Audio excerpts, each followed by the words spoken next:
चलिए, हम हिस्ट्री के पार्ट 1 में बात कर चुके हैं कि इस हिस्ट्री की खोज कैसे हुई। हिस्ट्री की मतलब परिभाषा और हिस्ट्री के बारे में हम परिचय पढ़ चुके हैं। ठीक, दूसरे में हम पढ़ते हैं उसकी सभ्यताओं के बारे में। तो पहली यहाँ पर है सिंधु घाटी सभ्यता या हड़प्पा सभ्यता। ठीक, पहली हमारी क्या है यहाँ पर, सिंधु घाटी सभ्यता या हड़प्पा सभ्यता। देखो, खोज जो हमारी हुई थी वो 1900 किसमें 21 में हुई थी।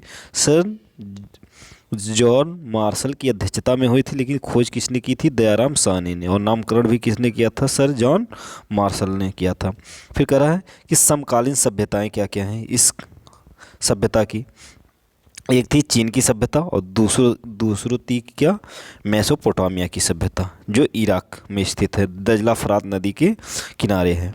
ठीक, यहाँ से फिर हम आगे बात करें।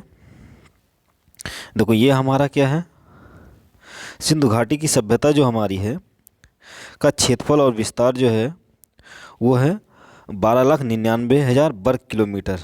ठीक, और कह रहा है उनकी जो व्यवस्था में दो टीलों का विभाजन किया गया, एक पश्चिमी, ठीक, और एक पूर्वी। जो पूर्वी है वो पश्चिमी है, वो हमारा उच्च वर्ग और राजा और पुरोहित आते थे। और जो हमारी पूर्वी टीला थी वो क्या थी, हमारी निम्न वर्ग के जो मजदूर और किसान थे वो आते थे। फिर यहाँ धौलावीरा, ये 3 टीलों में विभाजित की गई थी। एक पश्चिमी टीला, दूसरा मध्य टीला और तीसरा आपकी क्या थी, पूर्वी टीला। सिंधु घाटी सभ्यता की लिपि जो थी वो लिपि क्या थी, लिपि थी भाव चित्रात्मक। ठीक, भाव चित्रात्मक थी, जो दाएं से बाएं लिखी जाती थी। ठीक, इस प्रकार से हम फिर आगे चलें। देखो, सामान जो हमारा यहाँ था वो क्या था, मात्र संतात्मक। ठीक, और फिर यहाँ से घर में ईंट का जो प्रयोग किया जाता था उसकी लंबाई कितनी थी, 4, विड्थ कितनी होती थी, 2, और हाइट कितनी होती थी, 1 होती थी। इनका जो इस अनुपात में उसकी वैल्यू निकलती थी जो घर में ईंट प्रयोग किए गए थे। ठीक, पवित्र पशु जो था वो क्या था, कुवड़ वाला बैल था, वृषभ था, या श्रृंग युक्त पशु हम कह सकते हैं। फिर आकृति जो थी वो त्रिभुजाकार क्षेत्रफल में विस्तार था हमारा। फिर अब व्यवसाय की बात करें तो कृषि और व्यापार इसमें मुख्य था। वर्ग जो थे विद्वान थे, योद्धा थे और व्यापारी और श्रमिक इस सभ्यता में पाए गए थे। फिर नेक्स्ट हम चलते हैं सिंधु घाटी सभ्यता के स्थल के बारे में हम बात करें तो स्थल के बारे में बात करें तो पहला हमारा हड़प्पा है। ठीक, हड़प्पा है जो पाकिस्तान में इस समय आपका स्थित है, पाक में, जो 1921 में खोजा गया था और रावी नदी के किनारे। और इसकी खोज किसने की थी, दयाराम साहनी की थी। फिर हम बात करें मोहनजोदड़ो की। मोहनजोदड़ो क्या है, वो पाक में स्थित है। ठीक, 1922 में इसकी खोज हुई थी। और ये किस नदी के किनारे है, सिंधु नदी के किनारे है। और इसकी खोज किसने थी, किस की थी, रैदास बनर्जी ने की थी, आर.डी. बनर्जी हम कह सकते हैं। अगर हम चुन्होदड़ो की बात करें तो चुन्होदड़ो भी आपका किस में स्थित है, पाकिस्तान में स्थित है। इसकी जो खोज हुई थी वो 1931 में। ये किस नदी के किनारे हैं, ये भी सिंधु नदी। इसको किसने खोजा था, गोपाल एच मजूमदार ने खोजा था। ठीक, उत्खनन जो था वो मैकी ने किया था। फिर आगे बात करें हम रोपड़ जो है वो पंजाब में स्थित है। ठीक, ये 1953 में खोजा गया था। ये सतलज नदी के किनारे है।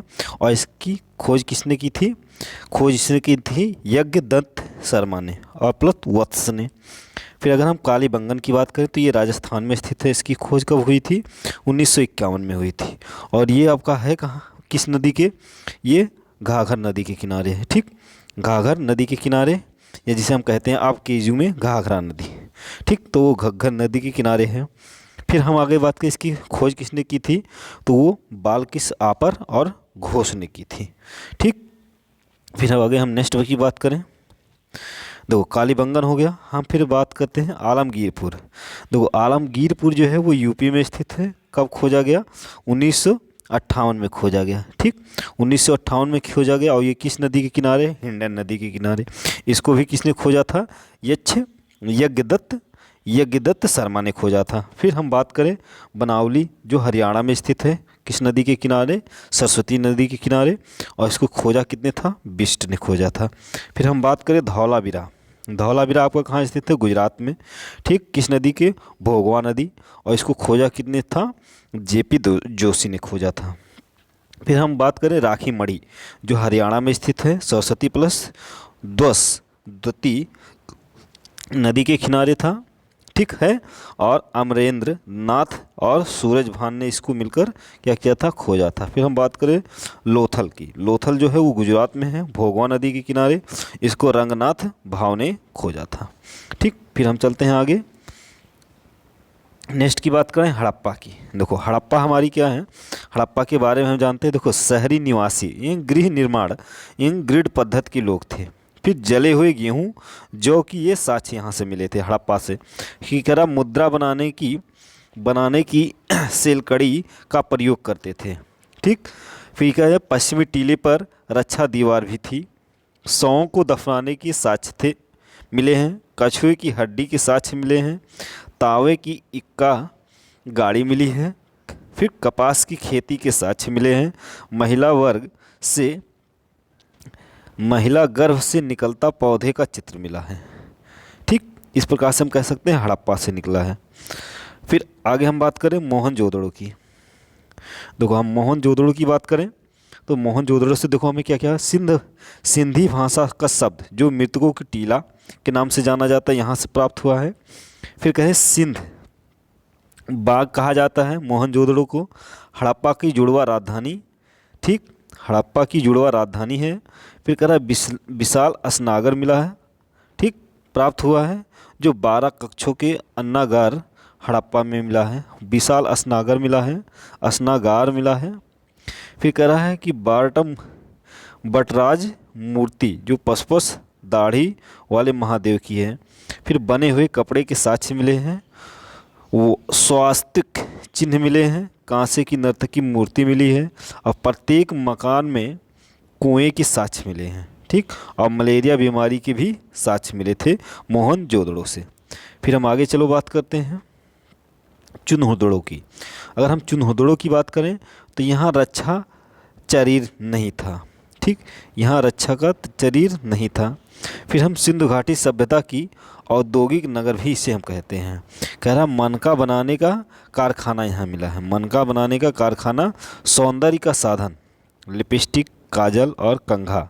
ठीक, फिर कंघा जो है वो हाथी के दांत की थी। ठीक, वक्राकार ईंटें के साक्ष्य मिले हैं और गोल ईंटों के भी साक्ष्य मिले हैं। कह रहा 4 पहिए वाली गाड़ी के साक्ष्य मिले हैं।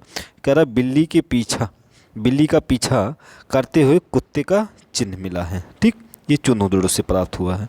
नेक्स्ट हम चलते हैं लोथल। ठीक, अगर हम लोथल की बात करें तो देखो लोथल से हमें क्या क्या प्राप्त हुआ है। एक मानव निर्मित बंदरगाह, सिंधु घाटी सभ्यता की व्यापारिक नगर, बाजरा, चावल, आटा पीसने वाली चक्की। ठीक, और दरवाजे पर क्या मुर्शद सड़क की तरफ खुलते थे।